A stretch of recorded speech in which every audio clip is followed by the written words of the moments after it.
We often blame others for our failures, our families, our friends, the government, bad luck, even destiny. But the harsh truth is this: most of the time, we are our own worst enemy.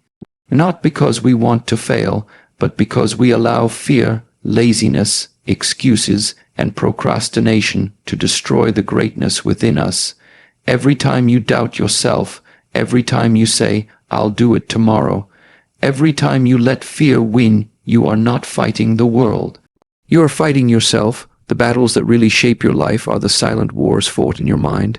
It's not the world outside that's holding you back. It's the voice inside, the one that tells you you're not good enough, the one that convinces you to stay comfortable. That voice is your enemy, and if you don't learn to control it, it will control you. Wake up before it's too late. You don't get forever. You don't get unlimited chances. You don't have time to keep wasting. The life you dream of isn't going to happen by accident.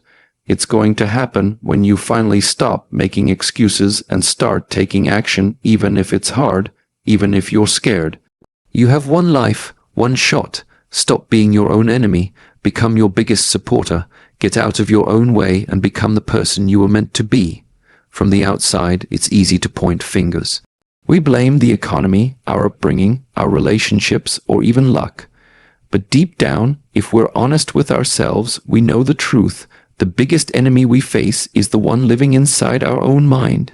That internal voice, the one that constantly guesses, criticizes, and fears, is far more dangerous than any external obstacle. This inner enemy is subtle. It doesn't always scream. Sometimes it whispers. It tells you you're not good enough before you even start. It convinces you to quit before you see results. It makes you compare your chapter 1 to someone else's chapter 20. It keeps you small, scared, and stuck, not because it hates you, but because it wants to protect you from failure, from rejection, from pain. But in doing so, it slowly kills your ambition, your drive, your potential. What's even more dangerous is that this enemy wears a disguise. It shows up as procrastination, perfectionism, fear, insecurity, or even laziness. It justifies inaction with thoughts like, "Maybe I'm not ready. What if I fail? I'll do it tomorrow. It's too hard." These aren't random thoughts, they're self-sabotage in disguise, and they come from you. When we fail to recognize this internal enemy, we spend our lives running in circles. We change jobs, we move cities, we look for motivation from outside sources, but we never address the one thing that's been holding us back the entire time: ourselves. The enemy within doesn't go away just because you change your environment. If you don't confront it, it follows you everywhere, in every relationship, every opportunity, every dream you try to chase. The internal enemy thrives in silence. It grows stronger every time you choose comfort over growth, fear over courage, doubt over belief. And the worst part is, it knows your weaknesses better than anyone else ever could, because it is you. It knows where you hesitate. It knows your patterns. It knows how to manipulate you into staying small, even when your soul is screaming for something more. This is why personal growth is not just about learning new skills or setting goals. It's about going to war with the parts of you that resist change. It's about recognizing when your mind is lying to you, calling out your own excuses, and learning how to discipline the voice that holds you back. Excuses are some of the most dangerous lies we ever believe because they sound reasonable. They wrap themselves in just enough truth to feel valid. "I'm too tired. I'm too busy. It's not the right time. I need more experience." These aren't just statements, they are permission slips we give ourselves to stay average. They are chains we use to bind ourselves to mediocrity, and we do it voluntarily. Why? Because making excuses feels good in the short term. It protects our ego. It shields us from the discomfort of accountability. When we fail, an excuse gives us something to fall back on. It gives us a narrative to believe so we don't have to feel the pain of responsibility. It's always easier to say, I couldn't because of this, than it is to admit, I didn't because I chose not to. But here's the catch. Every time you make an excuse, you trade short-term comfort for long-term regret. You delay progress, you give up momentum, you build the habit of avoidance. Over time, these excuses pile up like bricks, forming walls between you and the life you want. You look around and wonder why you're stuck, but those walls weren't built by fate or failure, they were built by you, one excuse at a time. The mind is a master negotiator. It knows exactly how to convince you to stay safe. You'll hear internal arguments like, I'll start next week when things calm down. Other people have more advantages than I do. Maybe I'm just not cut out for this. And every time you accept those arguments without challenging them, you weaken your belief in yourself. You condition your brain to accept less. You start to settle, to shrink, to give up the fight. The scary part, you may not even realize it, because the excuses become your truth. They harden into beliefs. And those beliefs shape your identity. Before you know it, you've not only made excuses, you've become them. People who achieve great things don't have fewer excuses, they just don't surrender to them. They choose to show up even when they don't feel like it. They take action when it's inconvenient. They make progress when it's hard, because they understand a simple truth. Your future will be defined by the excuses you accept or the decisions you make in spite of them. Excuses offer comfort now, but they always charge interest later, and that interest comes in the form of missed opportunities, broken dreams, wasted time, and unfulfilled potential. The question is not whether you have excuses. Everyone does. The real question is, how long will you keep believing them? Fear is one of the most powerful forces in human psychology, not because it roars, but because it whispers. It doesn't always show up as panic or terror. Often, it disguises itself as logic, caution, and even common sense. That's what makes fear so dangerous. It doesn't show up at the front door demanding attention. It sneaks in quietly and starts rearranging your priorities, your thoughts, and your actions from the inside out. It's easy to spot fear when you're standing on the edge of something obviously risky like public speaking, quitting a job, or starting a business. But the most destructive form of fear isn't dramatic. It's subtle. It convinces you to stay quiet when you should speak up. It makes you second guess your ideas. It tells you to wait a little longer, or try after things settle down. And slowly but surely, you delay the life you were meant to live. Fear is a thief. It doesn't just steal your courage, it steals your time, your potential, your opportunities. It convinces you to abandon your dreams before you even attempt them. And what's worse, it makes you feel smart for doing so. You feel justified in your hesitation. You tell yourself you're being practical, that it's not the right time, that you're not ready. And all the while, fear sits quietly in the background, satisfied that it's kept you small yet again. The harsh truth is, most of what we fear never actually happens. The scenarios we play over and over in our heads, the worst case outcomes, the failures, the judgments, they're just mental movies, fictional stories. But they feel real, so we act like they are. We retreat, we hesitate, we prepare endlessly but never launch, and in that space between our ambition and our fear, nothing grows. Fear also loves repetition. The more you give in to it, the stronger it becomes. If fear stops you once, it will stop you again. It learns from your patterns. It uses your past hesitations as evidence for future paralysis. It knows exactly which buttons to push: the fear of rejection, the fear of failure, the fear of not being good enough, because it's been watching you from the beginning. But fear doesn't only stop you from acting. It also robs your mind of peace. You start to overthink, overanalyze, doubt every decision. You become trapped in your own head, unable to move forward. but too aware to feel content where you are. It's a prison built by fear, and the bars are your own thoughts. What makes it worse is that the longer you wait, the harder it becomes to act. Fear grows in silence. It feeds on inaction. It multiplies the more you avoid what needs to be done. And slowly, your world becomes smaller not because you aren't capable, but because you let fear tell you where your limits are. You weren't born with fear. You were taught to be afraid through experience, through failure, through pain. But what's learned can be unlearned, and the moment you recognize fear for what it is, a thief in disguise, is the moment you start to take back your power.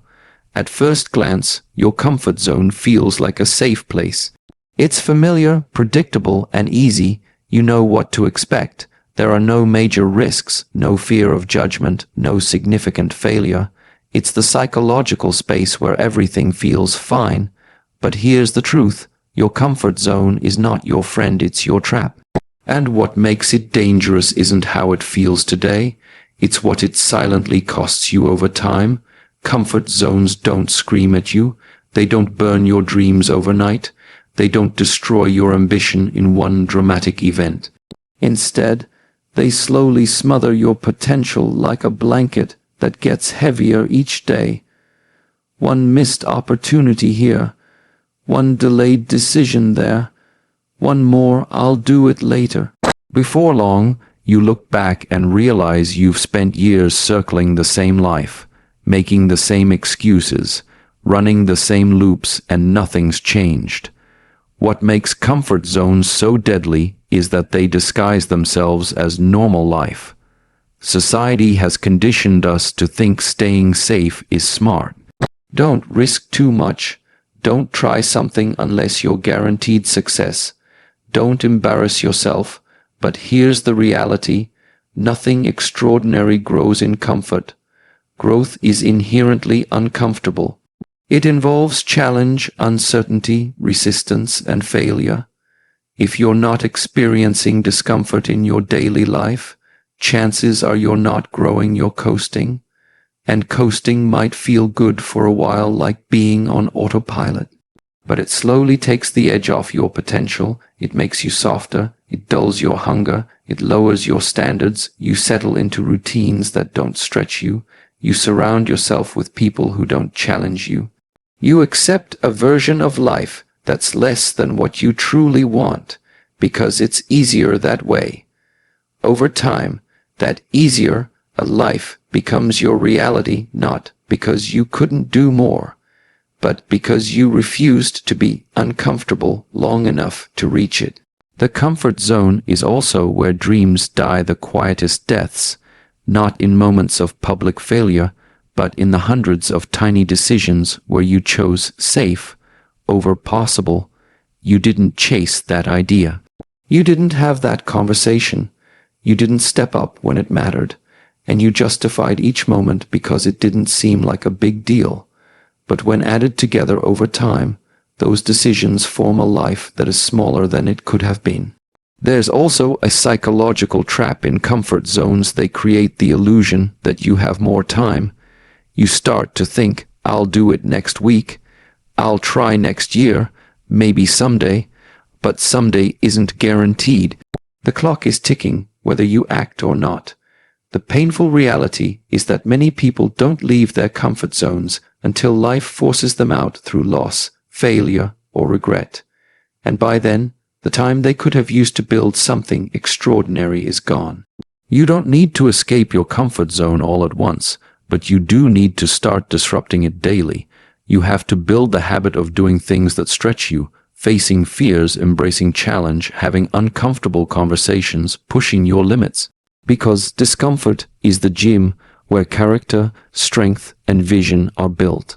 And the more you train in that space, the more your comfort zone expands, allowing you to do, become, and experience more than you ever imagined possible.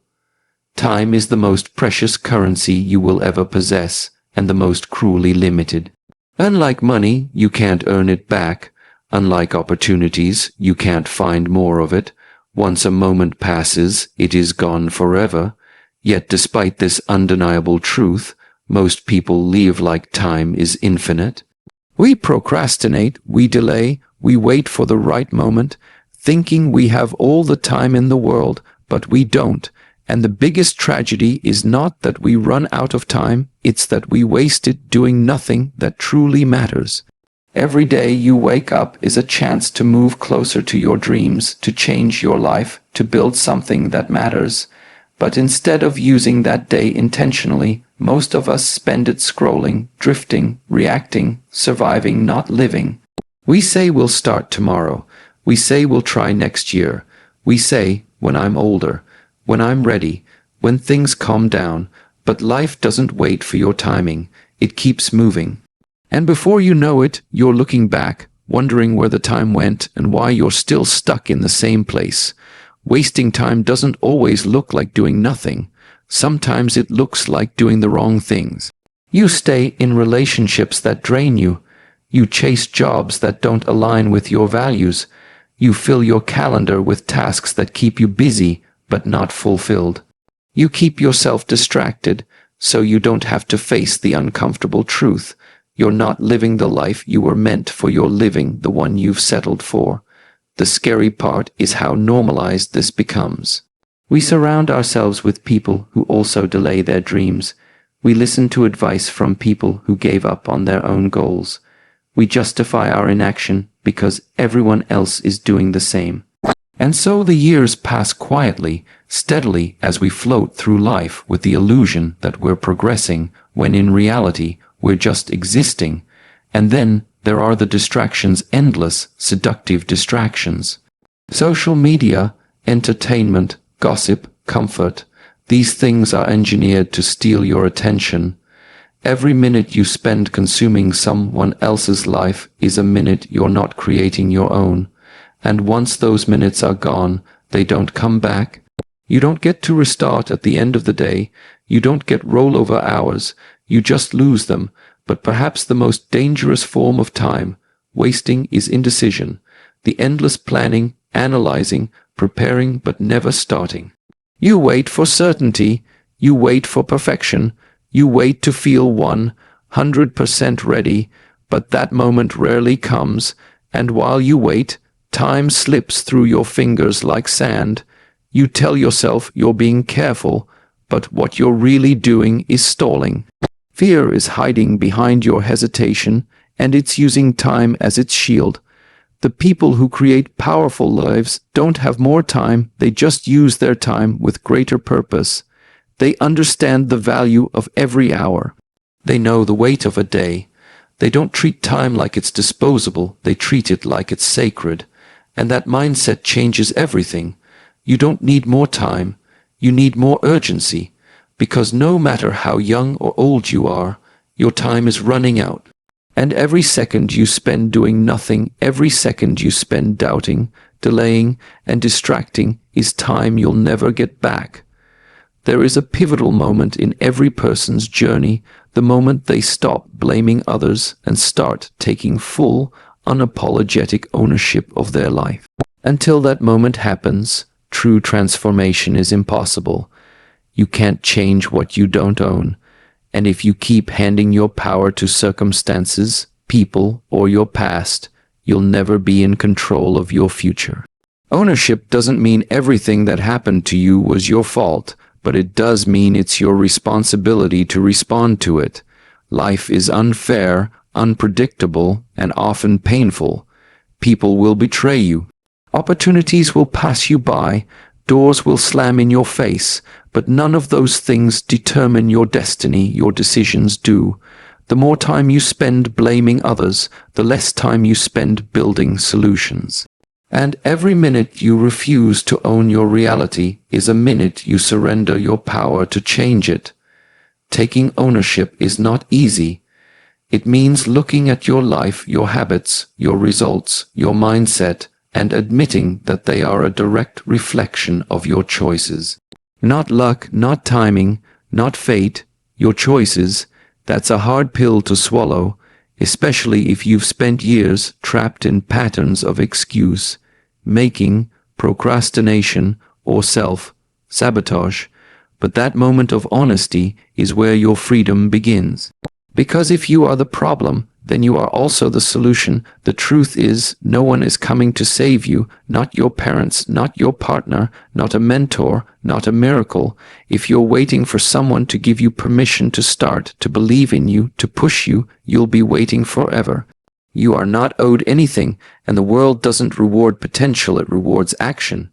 Ownership is about realizing that your life is yours, and whatever is broken, you have the power to fix. That means you own your mornings. You own your energy, you own how you respond to failure, you own whether you learn or stay stuck, you own whether you build discipline or make excuses. Every single aspect of your life, the good, the bad, the painful, the inspiring, is tied to a decision you made or avoided. And once you stop trying to control what's outside of you and start mastering what's inside, everything begins to shift.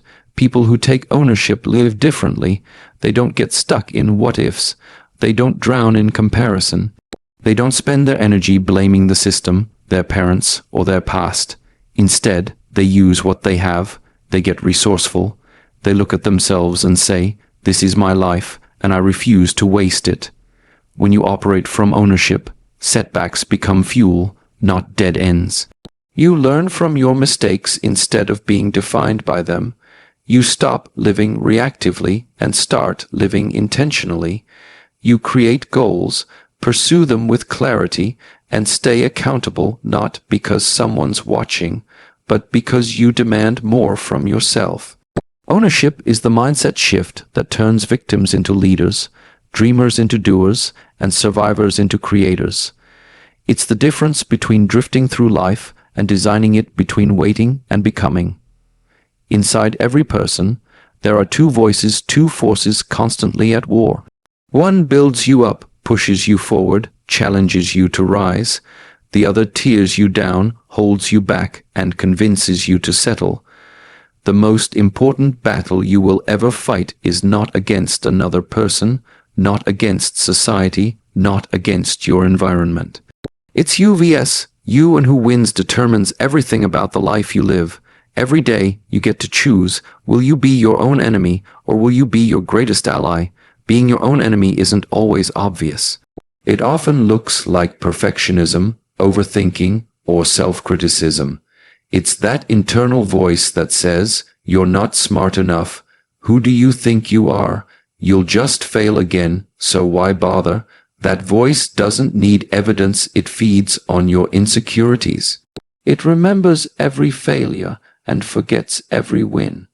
It convinces you that your dreams are too big, your flaws too deep, your time already wasted. It sounds like reason, but it's actually fear disguised as logic. And if you let it run unchecked, it will run your life. This internal enemy isn't born, it's built. It's built every time you break a promise to yourself, every time you play small to keep others comfortable, every time you let someone else's opinion weigh more than your own belief. Over time, that enemy gains strength, and you start to operate from doubt, not confidence, fear, not courage, survival, not creation. But here's the truth: the same mind that can sabotage you is also capable of saving you. The same voice that criticizes can be trained to encourage. The same patterns that break you can be rewired to build you. That's the power of becoming your greatest ally. It means becoming your own motivator, your own coach, your own protector, your own source of belief, even when no one else claps for you, understands you, or stands with you. When you are your greatest ally, you don't need validation to keep going. You don't need the world to approve of your path. You become self-sufficient emotionally, mentally, and spiritually. You begin to stand taller, speak bolder, and walk more intentionally. You learn to silence the noise and focus on the truth. You are capable, you are worthy, and you are powerful beyond measure. Being your own ally also means becoming radically honest with yourself, not in a way that beats you down, but in a way that lifts you up. You don't lie to yourself about your weaknesses, you acknowledge them and work on them. You don't avoid feedback, you seek it out and grow from it. You stop pretending to be someone you're not, and you start honoring the person you are becoming. But like anything powerful, this shift doesn't happen by accident. It happens when you make the daily decision to choose discipline over excuses, belief over doubt, and action over paralysis. It happens when you start keeping the promises you make to yourself, when you speak to yourself with respect, when you refuse to let your mind become a battlefield of negativity. When you become your greatest ally, everything changes. You stop standing in your own way and start clearing your own path. You stop waiting for someone else to believe in you and realize you were the one you were waiting for all along. So now the truth is in front of you. No more illusions, no more blaming the world, no more waiting for the perfect time. The enemy was never out there. It's been within you all along. But here's the part that should wake you up, that same enemy inside you. It can also become your greatest weapon.